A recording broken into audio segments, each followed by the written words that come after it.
Before this story begins, subscribe to the channel and type love in the comments. A beautiful piece of good news may come your way very soon. And don't forget to tell us where you're watching from. The Boeing 737 sat motionless on the tarmac at Denver International Airport, its massive engines creating a low rhythmic hum that vibrated through the cabin floor and into the bones of the 180 passengers seated within. Flight 2847 to Boston Logan International was already running 47 minutes behind schedule due to an unexpected mechanical inspection that had required ground crews to examine the aircraft's hydraulic systems with meticulous care. The autumn afternoon sun blazed through the small oval windows, casting geometric patterns of golden light across the navy blue carpet that ran down the narrow center aisle where flight attendant Patricia Williams moved with the practiced efficiency of someone who had been doing this job for nearly 15 years. In seat 14A, positioned perfectly beside the wing where she could watch the ground crews work, 9-year-old Mia Chen pressed her small face against the cool window glass, her breath creating tiny fog circles that she absent-mindedly drew hearts in with her finger.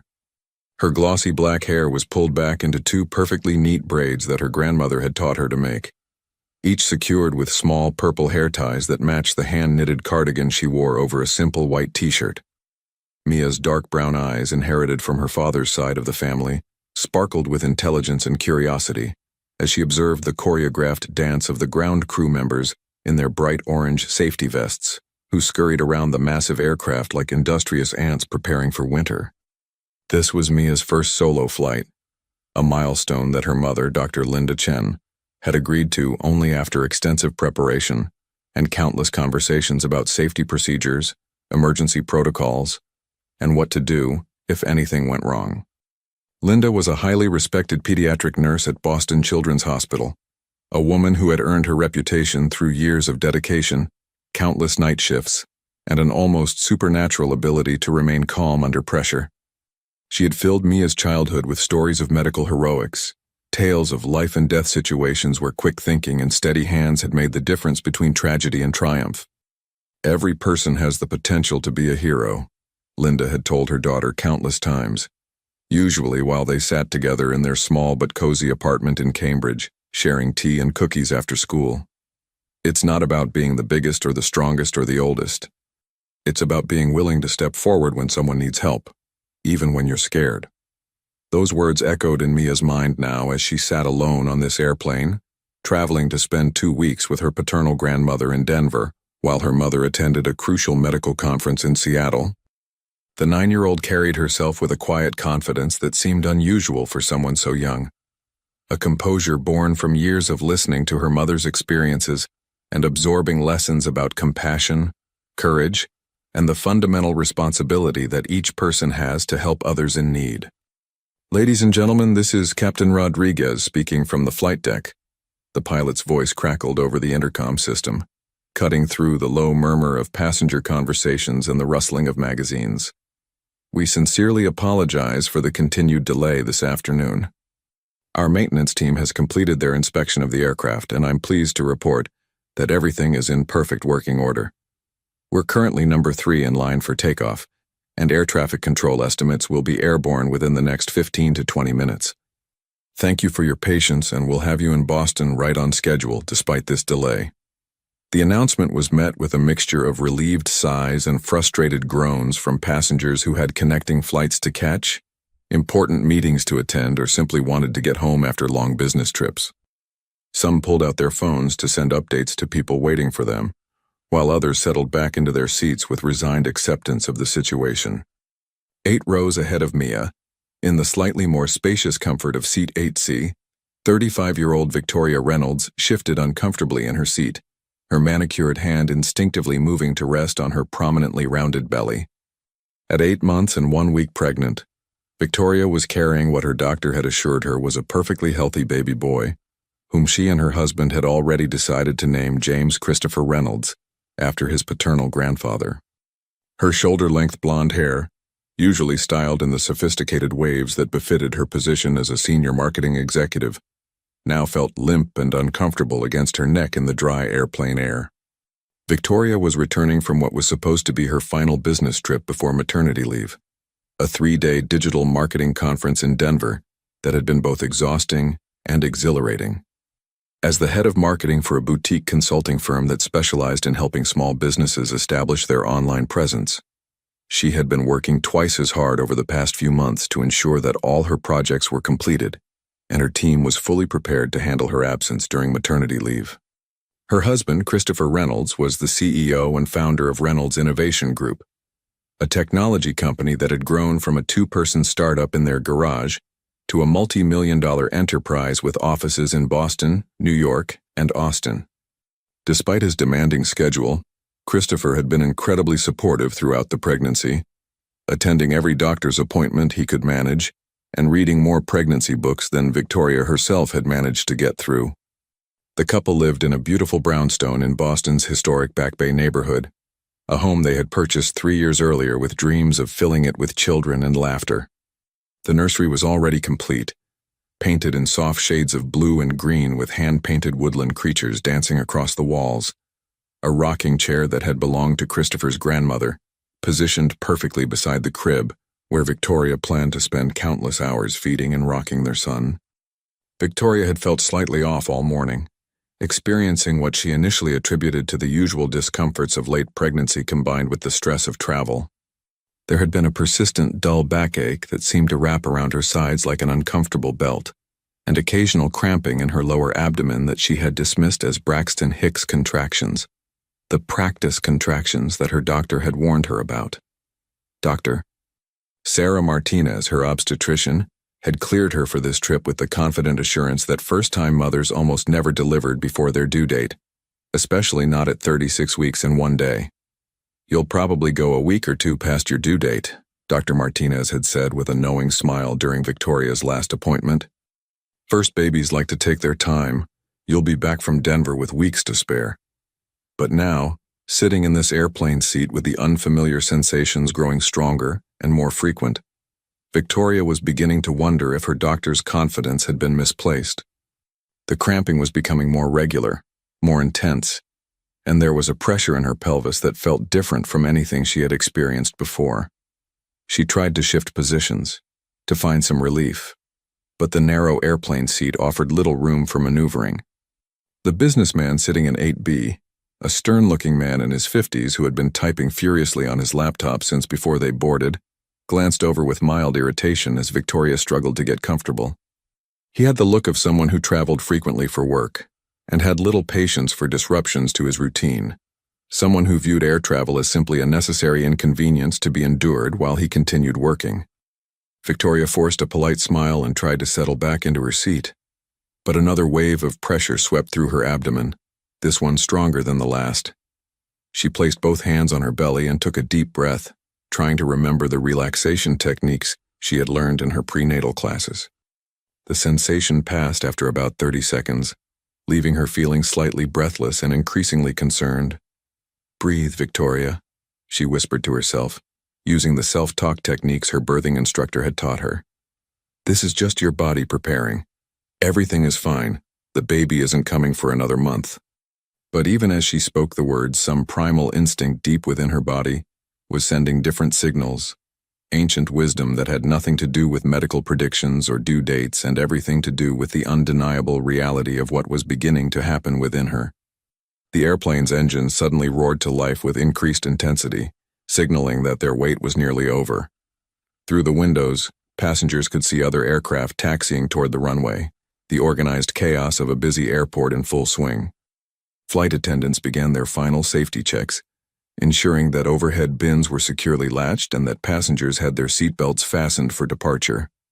Victoria reached for her seatbelt, struggling slightly to fasten it around her expanded belly, when another contraction hit her with a force that made her gasp audibly. This time, there was no mistaking the sensation for anything other than what it was. Her body was preparing to bring her son into the world, whether she was ready or not, whether she was in a hospital or an airplane, whether it was convenient or catastrophic. The realization hit her like a physical blow. This was really happening. Her baby was coming now, here, 30,000 feet above the ground with no doctor, no hospital, and no way to stop what nature had decided to begin. "Excuse me, miss?" Victoria called out to Patricia Williams, who was checking the overhead bin latches 2 rows ahead. Her voice carried a note of barely controlled panic that immediately caught the flight attendant's attention.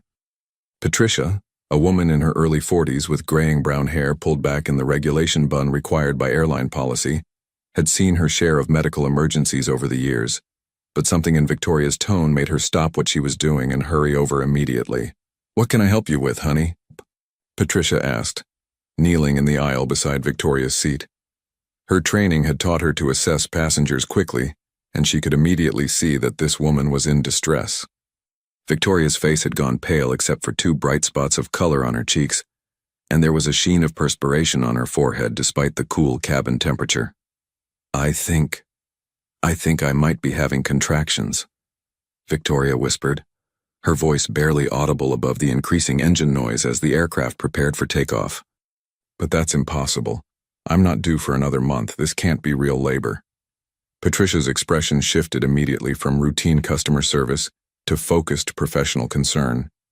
She had received extensive training in medical emergencies, including a basic course in emergency childbirth, but she had never actually faced the reality of a woman in labor at 37,000 feet. The theoretical knowledge felt woefully inadequate when confronted with the real thing.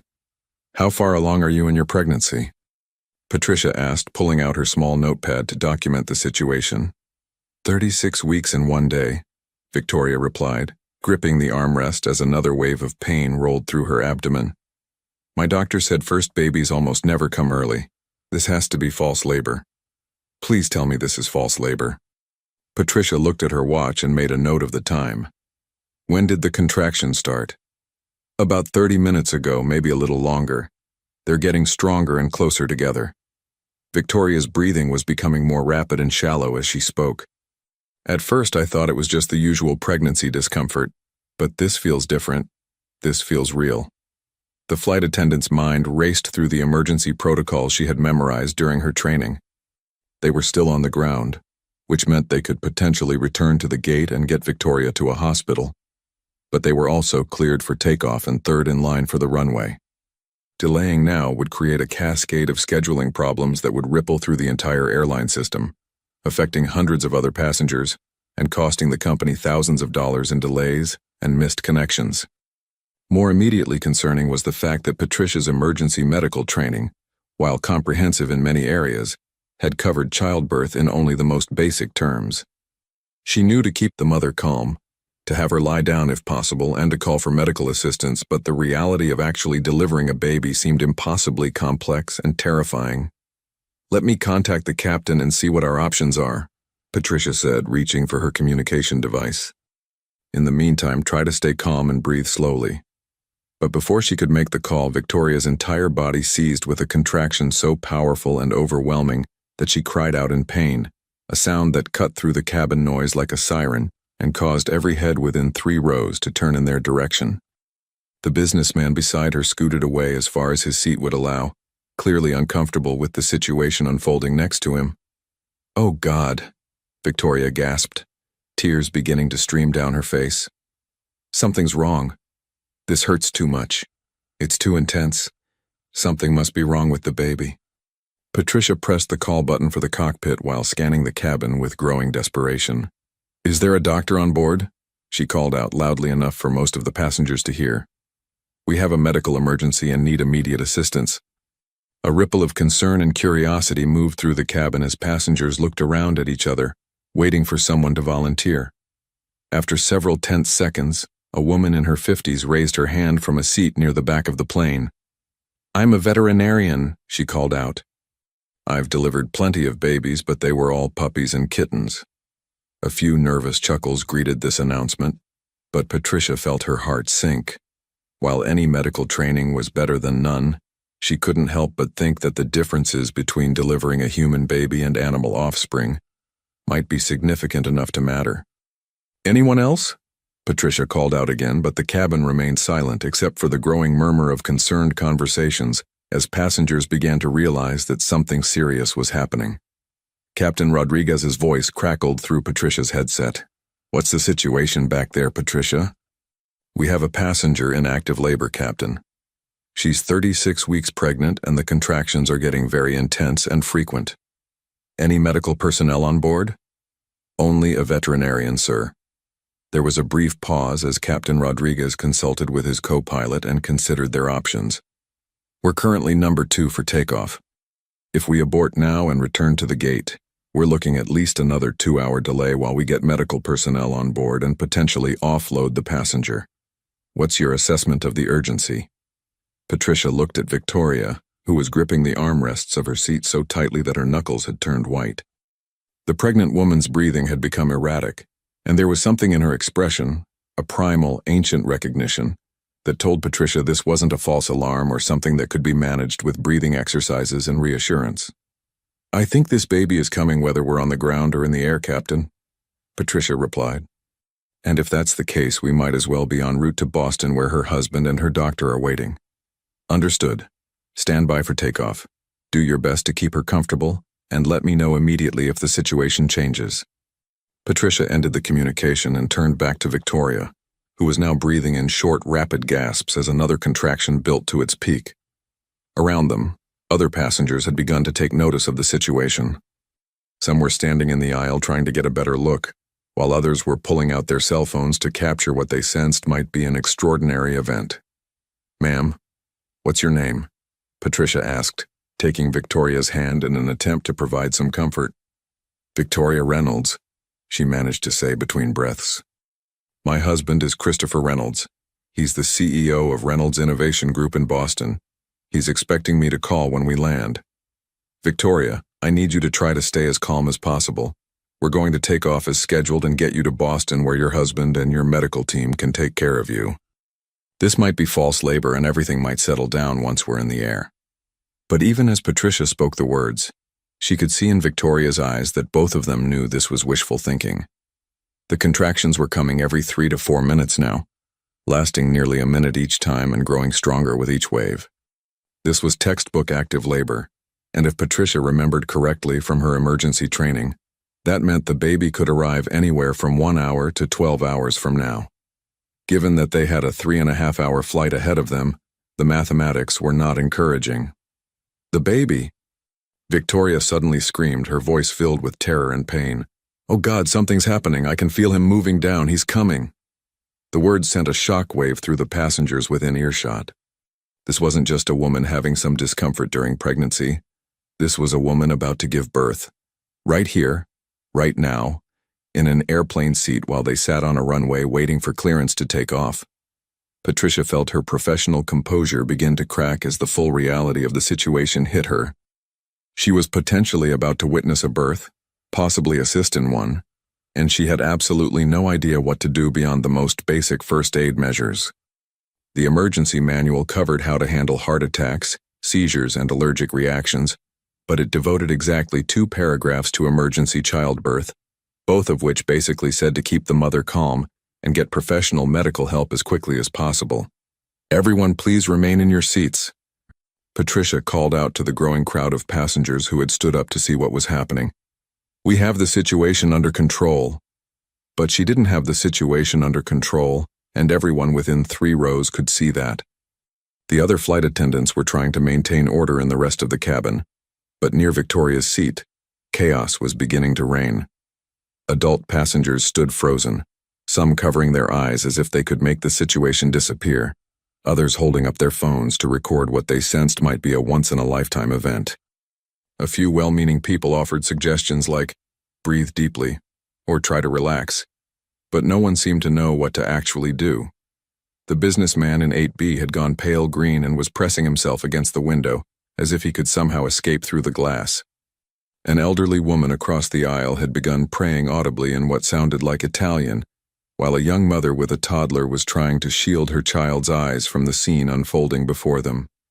I can't do this, Victoria sobbed, her composure completely shattered. Not here. Not like this. Where's a doctor? Why isn't there a doctor? Patricia knelt beside Victoria's seat, feeling completely helpless despite all her training and years of experience handling difficult situations. She had dealt with drunk passengers, medical emergencies, and even a hijacking attempt early in her career. But nothing had prepared her for this moment when a new life was about to enter the world, and she was the closest thing to a medical professional available. I need help. Patricia whispered to herself, and that's when she heard a small, clear voice cut through the chaos and panic like a knife through butter. "I can help her." Everyone turned to see Mia Chen standing in the aisle beside row 14, her small frame dwarfed by the towering adults around her. At 9 years old, she barely reached most passengers' shoulders, but there was something in her posture, a quiet determination and confidence that commanded immediate attention. Her dark eyes were calm and focused, completely unafraid of the crisis unfolding before her. "Sweetie, you need to sit down and fasten your seatbelt," Patricia said gently but firmly, her training telling her that children should be protected from traumatic situations. "This isn't something for little girls to see. Go back to your seat." "My mother is Dr. Linda Chen," Mia said, stepping closer to Victoria's seat with the purposeful stride of someone who knew exactly what she was doing. "She's a pediatric nurse at Boston Children's Hospital. She worked in the emergency department during Hurricane Katrina when the hospital was flooded and the power was out. She delivered 17 babies during that storm when all the doctors were trapped in other parts of the hospital." The adults exchanged uncertain glances. A 9-year-old girl offering to help deliver a baby seemed not just absurd, but potentially dangerous. But as Victoria screamed again, and as the terrible reality sank in that none of the adults had any idea what to do, Mia's offer began to seem less ridiculous and more like a lifeline thrown to drowning people. "She taught me emergency procedures," Mia continued, her voice steady and clear despite the chaos around her. "She said you never know when someone might need help and there's no medical professional around. She made me memorize what to do in situations like this." Victoria looked at the small girl through her pain and panic and saw something that all the adults had missed, a calm competence and confidence that seemed impossible for someone so young, but unmistakably real. In her desperation and terror, she reached out and grasped Mia's small, warm hand. "Please," Victoria whispered, her voice breaking. "If you know how to help, please help me. I'm so scared." Patricia looked from Victoria to Mia and back again, her mind racing through their options. They had no doctor, no nurse, no one with any obstetric experience except for a veterinarian who specialized in house pets. The airplane was about to take off, which meant they would be airborne for the next 3.5 hours, with no possibility of emergency medical assistance. If this baby was really coming, and all signs pointed to that reality, they needed someone, anyone, who had some idea of what to do. "What exactly did your mother teach you?" Patricia asked Mia, still not entirely convinced that relying on a 9-year-old was anything other than desperation masquerading as a plan. "Everything," Mia replied with the simple confidence that only children possess.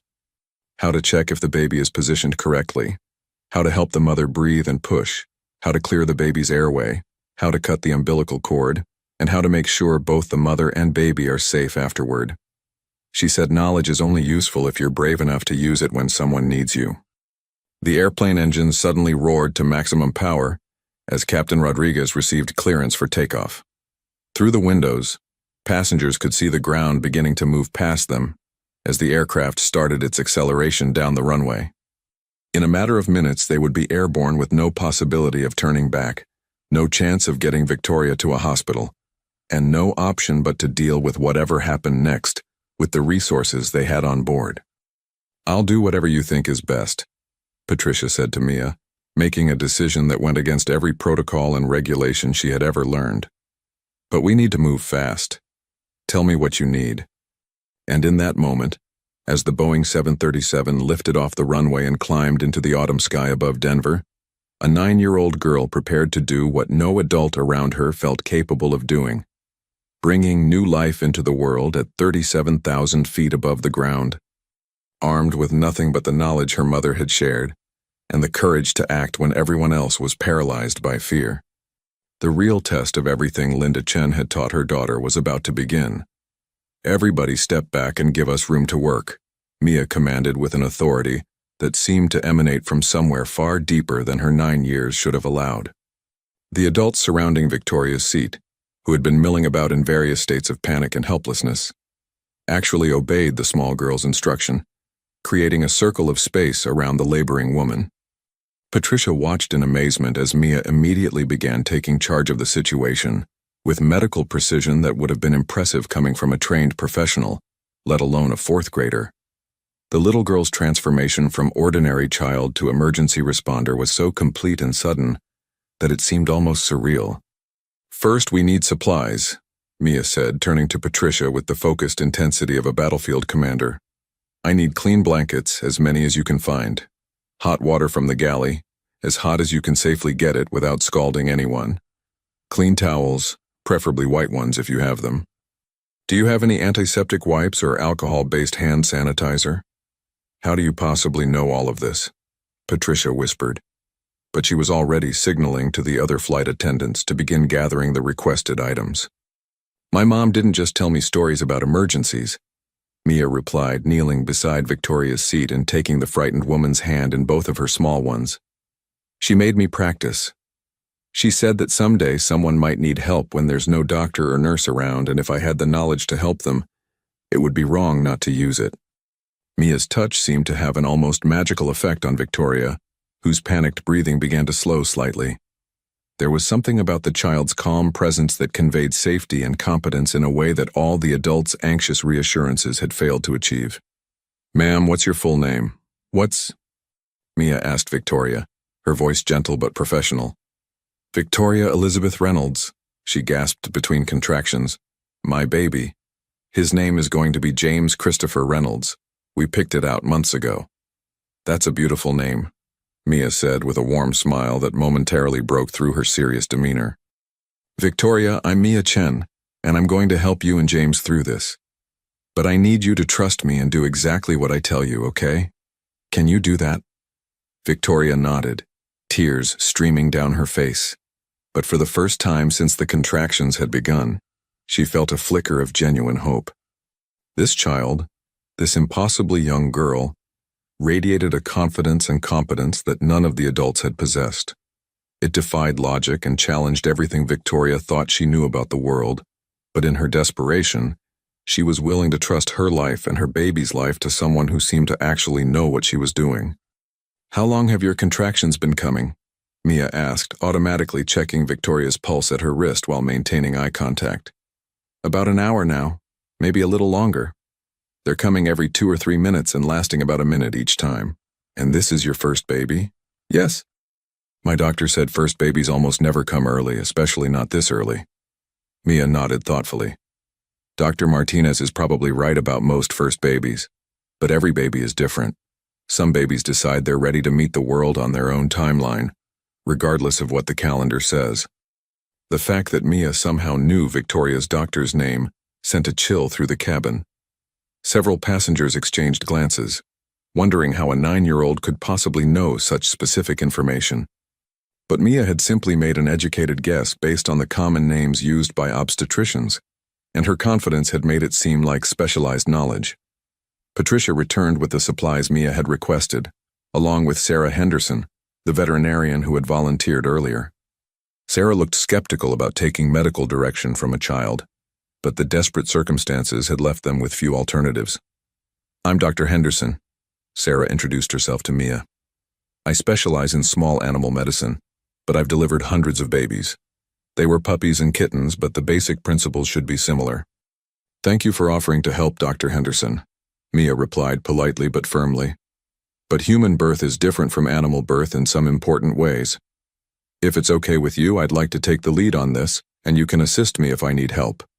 The idea of a veterinarian taking direction from a 9-year-old should have been absurd, but something in Mia's demeanor convinced Sarah to step back and observe. The child's knowledge and confidence were so genuine that they overrode the logical objections that adult minds wanted to raise. "Victoria, I need to check how dilated you are," Mia said matter-of-factly. "Dr. Henderson, could you help me position some blankets for privacy?" "Wait," Patricia interjected. "Are you sure you know how to do that? I mean, you're just a little girl."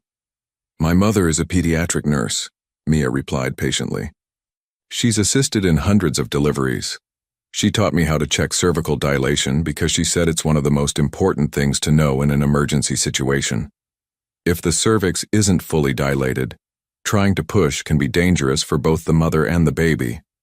The clinical language coming from someone who probably still had bedtime stories read to her was jarring. But Mia's explanations were so clear and logical that the adults found themselves accepting her expertise despite its impossible source. "The baby is crowning," Victoria suddenly screamed, her voice filled with terror and excitement. "I can feel his head. Oh God, he's coming right now." Mia immediately moved into position while Dr. Henderson and Patricia held blankets to provide some privacy from the dozens of passengers who were craning their necks to see what was happening. The 9-year-old's small hands moved with surprising steadiness and confidence as she assessed the situation. "I can see the top of his head," Mia announced, her young voice filled with wonder and excitement. "He has dark hair just like yours, Victoria. He's positioned perfectly. This is going to be a textbook delivery." The airplane hit a patch of turbulence at that moment, causing several passengers to gasp as the aircraft bounced and swayed. But Mia remained perfectly steady, her focus unshakable despite the unusual circumstances. "Victoria, I need you to listen to me very carefully," Mia said, her voice calm and authoritative. "On the next contraction, I want you to push, but not too hard. Let your body do most of the work. Don't hold your breath. Keep breathing and push gently but steadily." "I can't do this," Victoria sobbed. "It hurts too much. What if something goes wrong? What if I hurt him?" "You're not going to hurt him," Mia assured her with absolute conviction. "Your body knows exactly what to do. Women have been having babies for thousands of years, long before there were hospitals and doctors. You have everything inside you that you need to bring James safely into the world." The businessman who had been sitting next to Victoria was now pressed against the opposite wall of the cabin, his face pale green with nausea. Other passengers had their phones out, some recording what they sensed might be a historic moment, others texting family members to describe the incredible scene unfolding before them. "Here comes another contraction," Victoria announced, and Mia immediately focused all her attention on the task at hand. "Perfect. Now push, Victoria. Gentle but steady pressure. I can see more of his head now." The cabin filled with the sounds of Victoria's labored breathing and occasional cries of pain, punctuated by Mia's calm, steady instructions and words of encouragement. Captain Rodriguez announced over the intercom that they had reached cruising altitude and that passengers were free to move about the cabin, but nobody in the immediate vicinity was thinking about anything other than the miracle that was taking place in Seat 8C. "His head is almost completely out," Mia reported, her voice tight with concentration. "One more push should do it for the head, and then we'll wait for the shoulders to rotate." Victoria summoned every ounce of strength and determination she possessed and pushed with everything she had. Suddenly, with a rush of fluid and warmth, baby James's head emerged completely into Mia's waiting hands. "Oh my God," Dr. Henderson whispered, her skepticism completely evaporated. "She actually knows what she's doing." "Don't touch his head," Mia instructed Victoria. "Let me clear his airway first." The 9-year-old quickly but carefully used a clean towel to wipe the baby's face and mouth, checking to ensure that his breathing passages were clear. "His color is good, and I can see him trying to breathe. That's exactly what we want." The cabin had fallen completely silent except for the drone of the engines and Victoria's heavy breathing. Even the passengers several rows away had stopped their conversations to listen to the drama unfolding in the front of the cabin. "Now we wait for the shoulders to rotate," Mia explained, her voice steady despite the magnitude of what she was handling. "This is the most important part, Victoria. We can't rush it. The baby needs to turn himself into the right position." After what felt like an eternity but was probably only 30 seconds, Mia felt the baby's shoulders begin to move. "Here we go. Victoria, I need one more big push. This is it. James is ready to meet his mommy." Victoria gathered her remaining strength and pushed with every fiber of her being. Suddenly, in a rush of warmth and motion, baby James Christopher Reynolds slipped completely into Mia's small but steady hands. The airplane cabin erupted with the sound of a strong, healthy cry that seemed impossibly loud and beautiful in the enclosed space. "It's a boy," Mia announced unnecessarily, since Victoria already knew, but the traditional announcement brought tears to eyes throughout the cabin. "He's absolutely perfect, Victoria. 10 fingers, 10 toes, and he's breathing beautifully." The entire cabin burst into spontaneous applause, a sound that mixed joy, relief, and amazement in equal measure. Passengers who had been recording the event stopped to wipe tears from their eyes, while others called out congratulations and words of encouragement. Patricia radioed the cockpit with the news, and Captain Rodriguez's voice soon filled the cabin. "Ladies and gentlemen, I'm tremendously proud to announce that we have our newest passenger aboard Flight 2847. Mother and baby are both doing perfectly, thanks to the absolutely heroic actions of a very special young lady. Please join me in giving them all a round of applause." The applause was even louder the second time, mixed with cheers and whistles from passengers who were witnessing something they would never forget. Several people were openly crying, overwhelmed by the beauty and miracle of what they had just seen. Mia quickly but carefully cleaned baby James with the warm towels Patricia had provided, her movements confident and sure despite her age. She checked his breathing, his color, and his reflexes, nodding with satisfaction at what she saw. "He's absolutely healthy," she reported to Victoria, carefully placing the baby on his mother's chest and covering them both with warm blankets. "His breathing is strong, his color is perfect, and he's already trying to look around. He's going to be just fine." Victoria looked down at her son with tears of joy streaming down her face, then turned to the little girl who had just changed her life forever. "Mia, how can I ever thank you? You saved us both. I don't know what would have happened if you hadn't been here."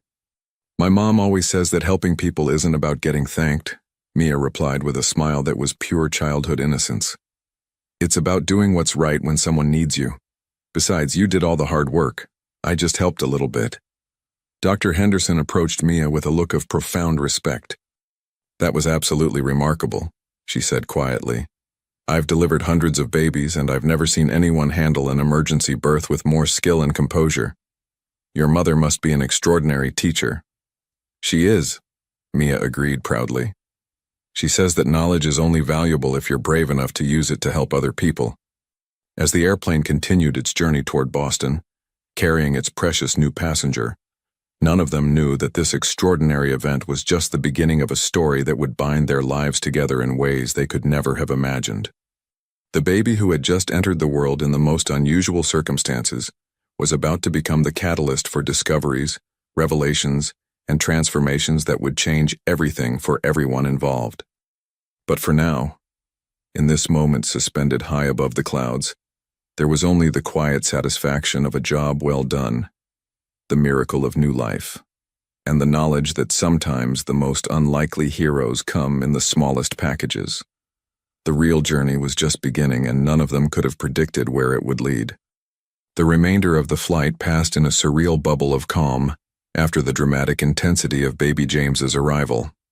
Victoria lay reclined in her seat, with her newborn son sleeping peacefully on her chest, both of them covered in soft airline blankets that Patricia had warmed in the galley's warming oven. The baby's tiny fingers were curled into perfect fists, and his breathing was steady and strong, creating small puffs of warmth against his mother's neck. Every few minutes, Victoria would look down at him with a mixture of disbelief, overwhelming love, and gratitude that seemed to radiate from her very core. Mia had returned to her own seat at the insistence of the flight crew, but she checked on Victoria and James every 20 minutes, approaching with the professional demeanor of a medical practitioner making rounds. Each time she visited, she would quietly assess the baby's color, breathing, and alertness, and ask Victoria about her own recovery, pain levels, and any concerns she might have. The other passengers watched these interactions with a mixture of amazement and curiosity, still struggling to process what they had witnessed. "How is she so calm?" whispered Mrs. Eleanor Patterson, an elderly woman in seat 12A who had been watching Mia's post-delivery care with fascination. "When I was 9 years old, I would have been hiding under my seat after something like that." Her seatmate, a middle-aged teacher named Robert Kim, shook his head in wonder. "I've been teaching 4th grade for 23 years, and I've never seen a child with that level of composure and knowledge. It's almost supernatural." Throughout the cabin, similar conversations were taking place as passengers tried to make sense of what they had experienced. Many had recorded portions of the delivery on their phones, and several were already composing social media posts about the miracle girl who had delivered a baby at 37,000 feet. The hashtag #OurAngelAtAltitude was already beginning to trend on various platforms as news of the extraordinary event began to spread beyond the confines of Flight 2847. Captain Rodriguez had radioed ahead to Boston Logan International Airport, alerting medical personnel to meet the aircraft upon arrival. An ambulance crew would be standing by to transport Victoria and James to Massachusetts General Hospital for post-delivery evaluation, and arrangements had been made to expedite the passengers' disembarking process so that the new mother and baby could receive immediate medical attention. As they began their descent into Boston, Patricia approached Mia's seat with a clipboard and a somewhat sheepish expression. "Mia, I need to ask you some questions for my incident report," she said quietly. "The airline requires detailed documentation whenever there's a medical emergency on board." "Of course," Mia replied, looking up from the book she had been reading, an advanced biology textbook that seemed far beyond fourth grade level. "What do you need to know?" "First, I need your mother's full name and contact information. The airline will want to verify your medical knowledge and possibly recommend her for some kind of recognition. Her name is Dr. Linda Chen, and she works at Boston Children's Hospital. She's been back from her conference in Seattle for 2 days now, so she's probably at work today." Patricia made notes on her clipboard. "And you said she taught you emergency delivery procedures?" "She taught me lots of emergency procedures," Mia corrected gently. "Emergency childbirth was just one of them. She also taught me how to handle cardiac emergencies, allergic reactions, choking incidents, and basic trauma care. She said you never know when someone might need help and there won't be a medical professional around." "Has she taught other children these procedures?" Mia shook her head. "Just me. She says I have a special aptitude for medical knowledge and that I stay calm under pressure. She's been teaching me since I was 6 years old." Patricia felt a chill run down her spine. 3 years of medical training for a child who was now 9 years old? It seemed almost too incredible to believe, yet she had witnessed the results firsthand. Mia's knowledge and skill had been undeniably real and effective. "One more question," Patricia said. "Have you ever actually assisted in a delivery before today?" "No," Mia admitted. "But my mom made me practice the procedures dozens of times using medical simulation dolls at the hospital. She said that practice makes perfect, and that someday I might need to use what I learned to help someone." As the airplane touched down at Boston Logan, Victoria felt her heart rate increase with anticipation and anxiety. In just a few minutes, she would be reunited with Christopher, who had no idea that he was about to meet his son nearly a month earlier than expected, and under circumstances that he would never believe. She had managed to send him a brief text message during the flight. "Baby coming early, landing soon, we're both fine, long story." But she hadn't elaborated on the details, knowing that the full explanation would require a face-to-face conversation. The aircraft taxied to the gate, and Patricia made an announcement over the intercom. "Ladies and gentlemen, we've arrived at Boston Logan International Airport. Please remain seated while we allow our special passengers to disembark first. Medical personnel are standing by to assist them, and we ask for your patience and cooperation during this process." As the airplane door opened, a team of paramedics entered the cabin with a wheelchair and portable medical equipment. The lead paramedic, a woman named Sarah Martinez, who happened to share a name with Victoria's obstetrician, approached Victoria's seat with professional efficiency. "Mrs. Reynolds, I'm Sarah Martinez, one of the paramedics here to assist you. How are you feeling?" "Tired but fine," Victoria replied. "The baby is perfect. A little girl named Mia delivered him during the flight, and she took incredible care of both of us." Sarah looked around the cabin. "Where is this Mia? We'd like to thank her and possibly get some information about the delivery for our medical report." Patricia pointed to Mia's seat, and Sarah approached the 9-year-old with a mixture of curiosity and skepticism. But as Mia began to describe the delivery process in precise medical terminology, explaining the baby's presentation, the duration of each stage of labor, and the post-delivery care she had provided, Sarah's skepticism quickly transformed into amazement. "This child knows more about emergency obstetrics than some of the medical students I work with," Sarah whispered to her partner. "How is that possible?" As Victoria and James were carefully transferred to the wheelchair and prepared for transport to the hospital, Victoria reached out and took Mia's hand one more time. "I will never forget what you did for us today," she said. tears beginning to form in her eyes again. "You gave me my son and probably saved both our lives. How can I ever repay you?" "You don't need to repay me," Mia replied with the same simple sincerity she had shown throughout the crisis. "Just take good care of James and be happy. That's all the payment I need." But as Victoria was wheeled off the airplane and toward the waiting ambulance, neither she nor Mia could have imagined that their lives had become intertwined in ways that went far beyond the extraordinary circumstances of James's birth. The connections between them ran deeper than either could have guessed, and the truth that would eventually emerge would change everything for both families. Christopher Reynolds was pacing anxiously in the terminal when he saw the ambulance crew wheeling Victoria toward the exit. His tall frame and expensively tailored suit marked him immediately as someone of importance, and his expression of worry and confusion was evident to everyone around him. "Victoria," he called out, rushing toward them. "What happened? Are you okay? Is the baby okay?" "We're both perfect," Victoria said, pulling back the blanket to reveal their sleeping son. "Christopher, meet James Christopher Reynolds." He decided he couldn't wait any longer to meet his daddy. Christopher's face went through a series of emotions: shock, joy, amazement, and overwhelming love, as he looked at his son for the first time. "He's beautiful," he whispered, gently touching the baby's tiny hand. "But how? Why? You were supposed to have another month." "I'll explain everything at the hospital," Victoria promised. "But Chris, you're not going to believe what happened on that airplane. There was this little girl."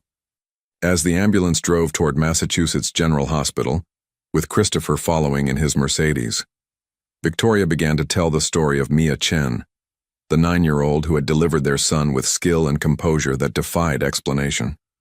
With each detail she shared, Christopher's expression grew more amazed and incredulous. "A 9-year-old delivered our son?" He repeated several times as if saying the words might make them seem more believable. "Victoria, are you sure you weren't hallucinating from the pain?" "There was no pain medication, Chris. And I wasn't hallucinating. This little girl knew exactly what she was doing. She was like a tiny doctor, completely calm and professional, if she hadn't been there." Victoria's voice trailed off as she considered what might have happened if Mia hadn't stepped forward. "We need to find this girl," Christopher said firmly. "We need to thank her properly and make sure she knows how grateful we are." Christopher Reynolds was a man accustomed to solving problems with resources and determination, but he had no idea that his search for Mia Chen would lead him down a path of discovery that would reveal unexpected connections to his own past. What seemed like a simple expression of gratitude was about to become something much more complex and life-changing. Meanwhile, across the city in a modest apartment in Cambridge, Mia Chen was finishing her homework at the kitchen table, while her mother prepared dinner in the adjoining kitchen. Linda had been home from her conference for 2 days, and she had been looking forward to hearing about Mia's flight and her time with her grandmother in Denver. "How was your flight, sweetheart?" Linda asked as she chopped vegetables for their dinner. "Did everything go smoothly?" Mia looked up from her math problems with an expression that Linda had learned to recognize over the years. It was the look her daughter got when something significant had happened, something that required careful explanation. "Mom, something happened on the plane," Mia said quietly. "Something important thing." Linda immediately set down her knife and turned to face her daughter, giving her full attention. "What kind of something?" "A lady went into labor during the flight, and none of the adults knew what to do. So I helped her. I delivered her baby." Linda felt the blood drain from her face as she processed what her daughter had just told her. "You did what?" "I delivered a baby, Mom, just like you taught me. A little boy named James. The mother's name was Victoria Reynolds, and she said her husband's name is Christopher Reynolds. He owns a company called Reynolds Innovation Group." At the mention of the name Reynolds, Linda felt her legs go weak and she had to grip the edge of the counter for support. After 18 months of carefully maintained secrecy, after building a new life in Boston while keeping the painful past safely buried, that name had suddenly crashed back into their world in the most unexpected way possible. "Are you sure about the name?" Linda asked, her voice barely above a whisper. "Positive. The lady said it several times, and the paramedics called him Mr. Reynolds when he met us at the airport." "Mom, why do you look like that? Do you know him?" Linda looked at her daughter's innocent face and felt the weight of nearly a decade of carefully maintained secrets pressing down on her like a physical force. She had always known that someday she would have to tell Mia the truth about her father, but she had imagined it happening gradually, when Mia was older and could better understand the complexities of adult relationships and the difficult choices that sometimes have to be made. She had never imagined that the truth would reveal itself in such a dramatic and public way, with Mia unknowingly saving the life of her own nephew while the world watched and recorded the event for posterity. "Mia," Linda said, sitting down at the kitchen table and taking her daughter's hands in her own, "there are some things about our family that I haven't told you yet. Things about your father." "Is my father alive?" Mia asked directly, the same straightforward approach she had used during the medical emergency on the airplane. Linda took a deep breath, knowing that the next words would change everything between them. "No, sweetheart, your father died 18 months ago. He had been sick for a while, but I didn't want to burden you with that sadness while you were so young." 18 months? Mia repeated, her mathematical mind immediately processing the timeline. "But Mom, you told me he had died years ago when I asked about him before." Linda felt her heart break as she realized she had been caught in her own protective lies. "I'm sorry, Mia. I thought it would be easier for you if you believed he had died when you were very small, so you wouldn't feel the loss as much. But he actually died in early 2022 when you were 7. So he was alive for most of my life?" "Yes. And I never got to meet him?" "No, sweetheart, it was complicated." Mia sat quietly for several minutes, processing this revelation with the same calm acceptance she had shown throughout the airplane crisis, though Linda could see the wheels turning in her 9-year-old mind as she worked through the implications. "Was his name James Reynolds?" Mia asked. "How did you know that?" "Because you named me Mia James Chen.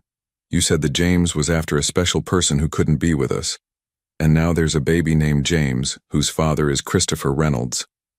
Linda marveled at her daughter's deductive reasoning, realizing that Mia had inherited more than just medical aptitude from her father's side of the family.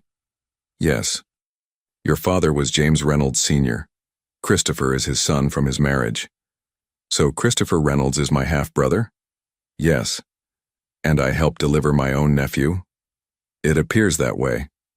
Mia sat quietly for several more minutes, absorbing this remarkable coincidence. Then she looked up at her mother with the clear, direct gaze that Linda had come to associate with her daughter's most important questions. "Why didn't you tell me the truth before? Why did you let me think he died when I was little?" Linda felt tears beginning to form in her eyes as she prepared to explain decisions that had seemed so clear 18 months ago, but now felt impossibly complicated. "Because your father was married to someone else when you were born, Mia. He had another family, and I thought it would be easier for everyone if we just built our own life here without complications from his other family. But he's dead now," Mia pointed out with 9-year-old logic. "So it wouldn't complicate anything anymore." "You're right," Linda admitted. "I should have told you the truth after he died. I was just scared." "Scared of what?" "Scared that his other family wouldn't want anything to do with us. Scared that you would be hurt if they rejected you. Scared that everything we've built here would change." Mia considered this for a moment. "Are we going to tell Christopher?" Before Linda could answer, the phone rang.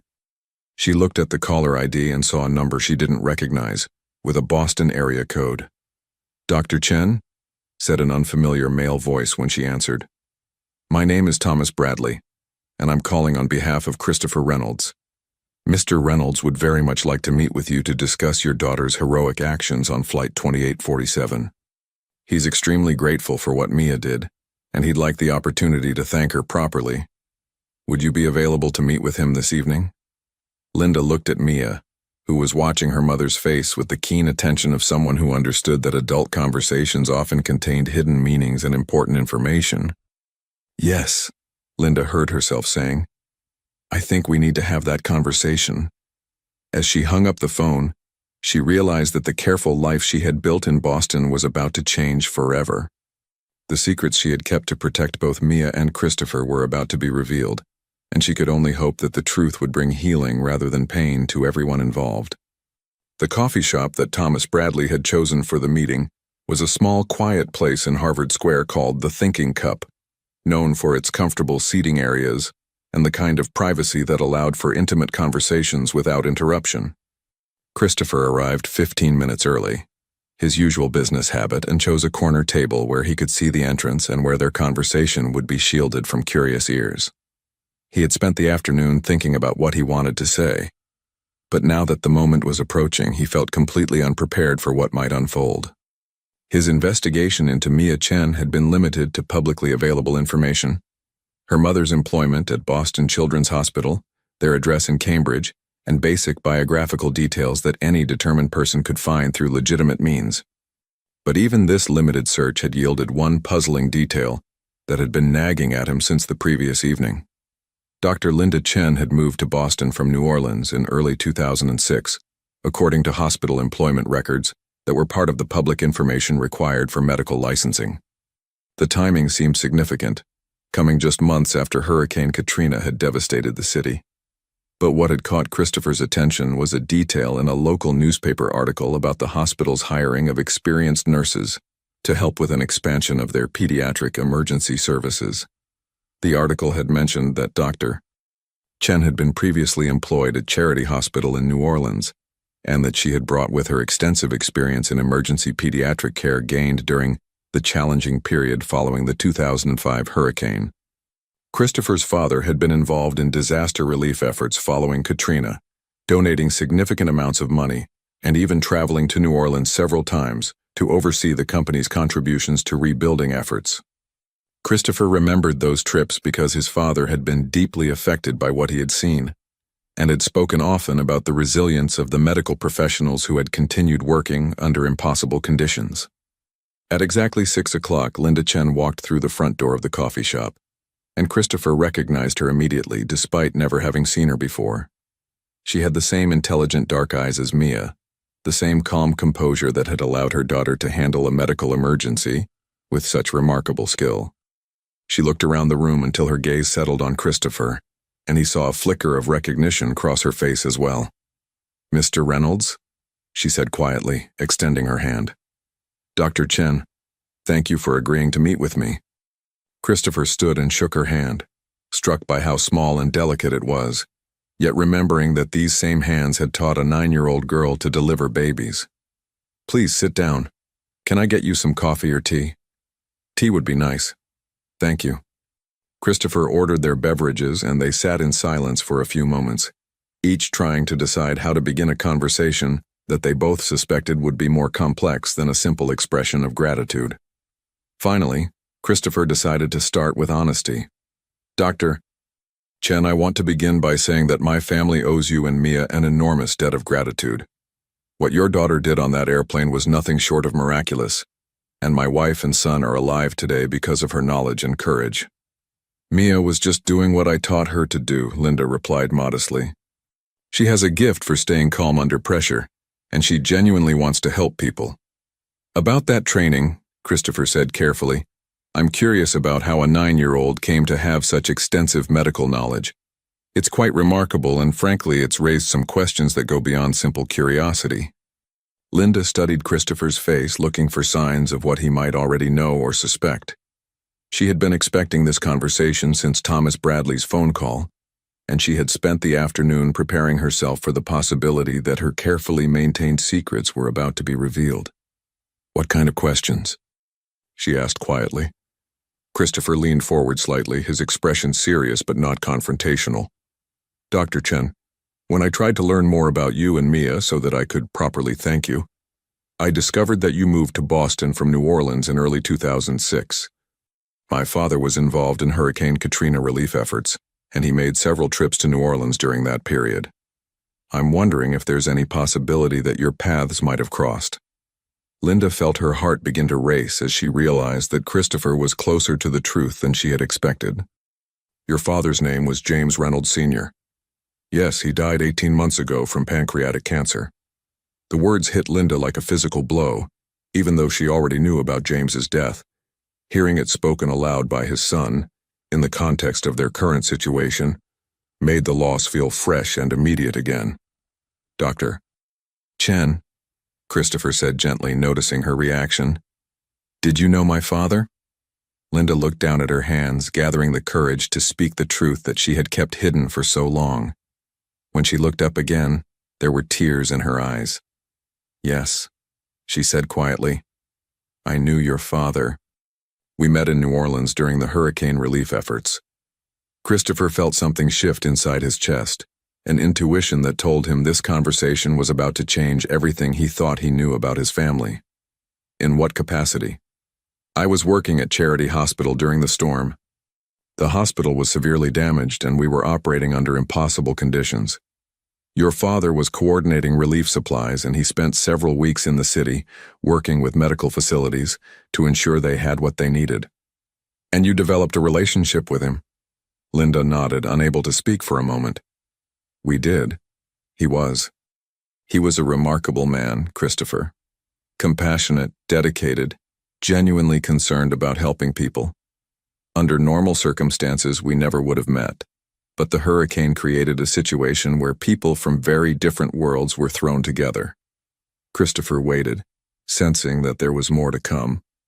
"When I discovered I was pregnant," Linda continued, her voice barely above a whisper, "I told James, but I also told him that I didn't want to complicate his life or his marriage. I knew he had a family in Boston, and I didn't want to be the cause of any pain for you or your mother." The words hung in the air between them like a bridge that once crossed would take them both to a place from which they could never return. Christopher felt his world shifting as the implications became clear. "Mia is my father's daughter," he said, not quite a question. "Yes." Even though he had begun to suspect this possibility, hearing it confirmed felt like being struck by lightning. Christopher sat back in his chair, trying to process the reality that he had a half-sister he had never known existed, and that this remarkable little girl who had delivered his son was actually his niece. "Why didn't he tell me?" Christopher asked, his voice filled with pain and confusion. "All these years, why keep it a secret?" "Because I asked him not to," Linda replied, tears now flowing freely down her cheeks. "I was young and idealistic, and I thought I was protecting everyone by keeping our worlds separate. I thought it would be better if Mia and I built our own life without complications from his other family." "But he supported you? Financially?" Linda nodded. "He insisted on that. He said he wouldn't abandon his responsibility to Mia, even if he couldn't be part of her daily life. He sent money every month until he died, and he also—" She paused, struggling with whether to continue. "What?" "He also sent letters, pictures of you, newspaper articles about your business successes, stories about his life in Boston. He wanted Mia to know about her brother, even if she couldn't meet you." Christopher felt as though the ground beneath him was shifting. "Mia knows about me?" "She knows she has a half-brother named Christopher who lives in Boston and runs a technology company. She's known since she was 6 years old. What she didn't know until yesterday was that you were the same Christopher Reynolds whose son she helped deliver." The irony was overwhelming. Mia had been carrying knowledge of her brother for years, while Christopher had been completely unaware of her existence until 3 days ago. "Does she want to meet me?" Christopher asked. "She's wanted to meet you for years," Linda admitted. "But I kept making excuses, saying it was complicated, that maybe when she was older. The truth is, I was terrified of how you might react, whether you would want anything to do with us." Christopher reached across the table and took Linda's hand. "Linda, I can't speak for how I might have reacted in the past, but I can tell you how I feel right now. Mia is my sister, and she's remarkable. I want her in my life, and I want my son to know his aunt." "Are you sure?" Linda asked. "This isn't just gratitude talking? Once we cross this line, there's no going back. Mia will be part of your life permanently." "I'm absolutely sure," Christopher said firmly. "And Linda, I need you to know that I don't blame you for the decisions you made. You were trying to protect everyone, including me. But now that I know the truth, I want to make sure Mia knows she's loved and wanted by her brother." Linda felt years of carefully maintained emotional walls beginning to crumble. She had spent so long protecting Mia from potential rejection and disappointment that she had never allowed herself to hope that James's other family might actually welcome them with open arms. "There's something else," Christopher said. "The financial support that my father was providing. I want to continue that, but I want to increase it significantly, and I want to set up a college fund for Mia. If she's already this remarkable at 9 years old, I can only imagine what she'll accomplish as she gets older. Christopher, that's very generous, but we've managed fine on our own. It's not generosity, Christopher interrupted. It's family responsibility. My father should have been able to acknowledge Mia publicly, should have made sure she knew she had a brother who cared about her. I can't change the past, but I can make sure the future is different. What about Victoria? Linda asked. How will she feel about suddenly having a sister-in-law and a 9-year-old niece? Christopher smiled. Victoria is going to love Mia. She's already convinced that your daughter is some kind of angel sent to help us. When she finds out that Mia is family, she's going to be thrilled. And you'll tell her everything? About James and me? About why we kept it secret? Absolutely. No more secrets.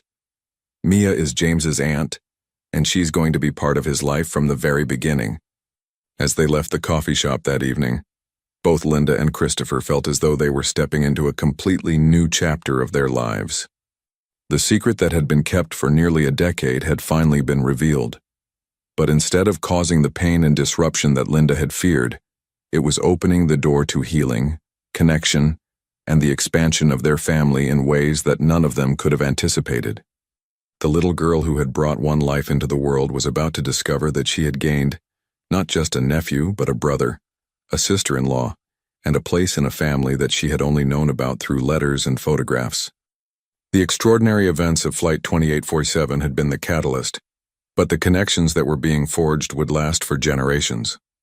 3 days later, on a beautiful Saturday afternoon in October, Mia Chen stood on the front steps of the Reynolds family home in Back Bay, holding her mother's hand and carrying a small gift bag containing a hand-knitted blanket that she and Linda had worked on together throughout the previous evening.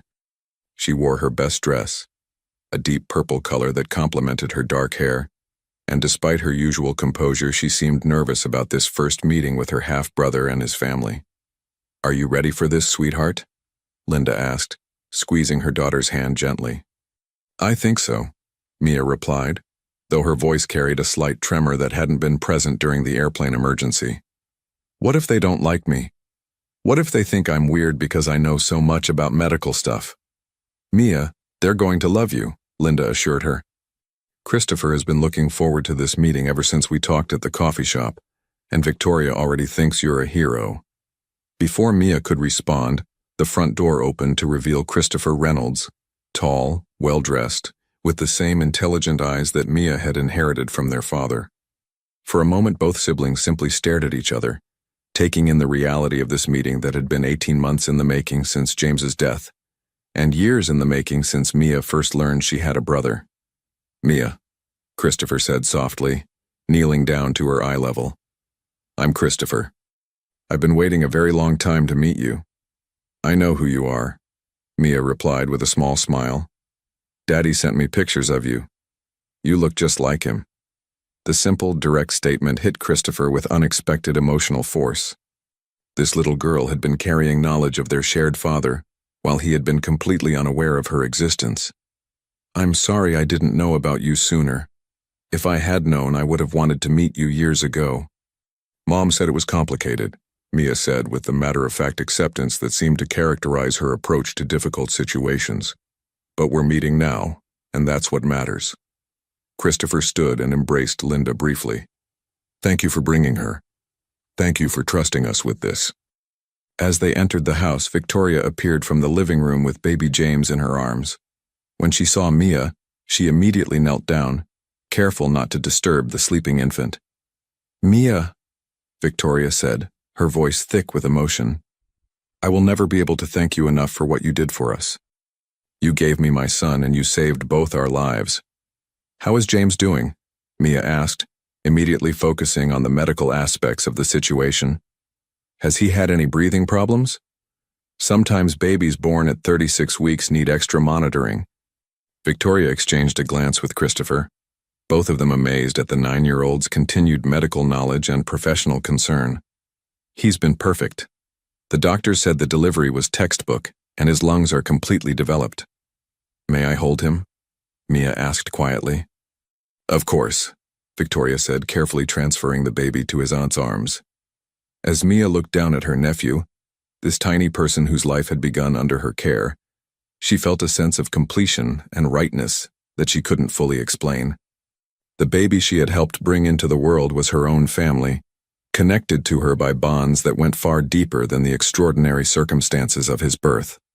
"Hello, James," she whispered to the baby, who had opened his eyes and seemed to be studying her face. "I'm your Aunt Mia. I was there when you came into the world, and I'm going to be here as you grow up too." Christopher and Linda watched this interaction with tears in their eyes, understanding that they were witnessing the beginning of a relationship that would shape both children's lives for years to come. The airplane emergency that had brought them together had revealed connections that went far deeper than chance or coincidence. "Mia," Christopher said, settling into a chair across from where she sat with the baby, "there are some things I want you to know about our father and about our family." Mia looked up from James, giving Christopher her full attention. "First, I want you to know that he loved you very much. Your mother showed me some of the letters he wrote to you over the years, and it's clear that you were one of the most important things in his life." "I know," Mia said simply. "Mom read me his letters. He said he was proud of me and that someday I would meet my big brother and we would be a real family." "That's what I want too," Christopher said. "But I also want you to understand that this isn't charity or obligation. You're my sister, and James is your nephew, and that makes you part of our family permanently. Not because of what you did on the airplane, but because of who you are." Victoria nodded in agreement. "Mia, I want you to know that you're welcome in our home anytime. I want James to grow up knowing his aunt, and I want us to be part of each other's lives." "What about your other family?" Mia asked with the directness that characterized her approach to complex situations. "Your parents and siblings? Will they want to know about me?" Christopher and Victoria exchanged glances. "My mother died 6 years ago," Christopher explained gently. "And I don't have any other siblings. You're my only sister, Mia. As for extended family, we'll introduce you gradually, but I want you to know that you belong here. There's something else," Victoria added. "We want you to be James's godmother. If something ever happened to Christopher and me, we want to know that James would be cared for by someone who loves him and who was there from the very beginning of his life." Mia's eyes widened with surprise and honor. "Really? You want me to be his godmother?" "We can't think of anyone more qualified," Christopher said with a smile. "You literally brought him into the world. Who better to help guide him through life?" As the afternoon progressed and the two families shared their first meal together, they began to understand that sometimes the most extraordinary events are simply the universe's way of bringing people back to where they belong. The conversation flowed easily, with Mia asking thoughtful questions about James's development and care, and Christopher and Victoria sharing stories about their pregnancy and their hopes for their son's future. "Mia," Linda said during a quiet moment, "how do you feel about all of this? About having a brother and a sister-in-law and a nephew?" Mia considered the question with the same thoughtfulness she brought to everything. "It feels right," she said finally, "like pieces of a puzzle fitting together. I always wondered what it would be like to have a big family, and now I do." "And you're comfortable with Christopher and Victoria being part of our lives?" "More than comfortable," Mia replied. "Happy." As the evening drew to a close and Linda prepared to take Mia home, Christopher pulled his sister aside for a private conversation. "Mia, I want you to know that things are going to change for us now. Good changes. I'm going to make sure you have everything you need for school, for your medical interest, for whatever dreams you want to pursue. And I want you to think of this house as your second home." "Thank you," Mia said seriously. "But Christopher, I don't need things to be different because you feel guilty about not knowing about me before. I just want us to be brother and sister." Christopher was struck once again by his sister's wisdom and emotional intelligence. "You're absolutely right. No guilt, no obligation, just family." "Just family," Mia agreed, giving him a hug that felt natural and right, despite their short acquaintance.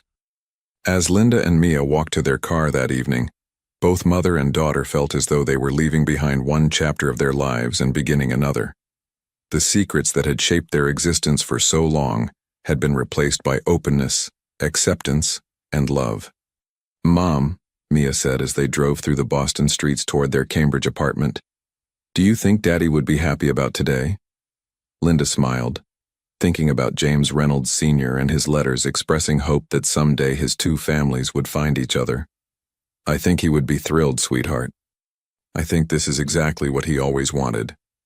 "Good," Mia said, settling back in her seat with the satisfaction of someone who had found her place in the world. "Because I really like having a big brother. And I love being Aunt Mia." Years later, when James Christopher Reynolds was old enough to understand the full story of his birth, he would learn that the person who had brought him safely into the world was not just a random stranger who happened to be on the same airplane, but his own aunt, a remarkable young woman who had been trained by life and love to step forward when others stepped back, to act when others were paralyzed, and to bring healing and hope to situations that seemed impossible. And Mia Chen, who grew up to become the youngest person ever admitted to Harvard Medical School, and eventually became one of the country's leading pediatric cardiac surgeons, would always remember the day when she learned that helping others wasn't just about doing the right thing. It was about understanding that we are all connected in ways we might never fully understand, and that sometimes the most important thing we can do is simply be brave enough to step forward when someone needs us. The airplane that had carried them all into the sky that autumn afternoon had brought them back to Earth as a family, bound together by courage, love, and the extraordinary understanding that heroes really do come in all sizes, especially the smallest ones. But more than that, it had proven that sometimes fate works in the most unexpected ways to bring families together, to heal old wounds, and to create new beginnings from the most unlikely circumstances. In the years that followed, Mia would never miss one of James's birthdays, and every October the family would celebrate not just the day he was born, but the day that changed all their lives forever. The story of Flight 2847 would become family legend, told and retold to friends and extended family as an example of how courage, knowledge, and love can triumph over fear and uncertainty. And baby James, as he grew into a thoughtful and compassionate young man, would carry with him the knowledge that he had entered the world under the care of the bravest person he would ever know, his Aunt Mia, who had shown him from his very first breath that sometimes the smallest hands can accomplish the greatest things.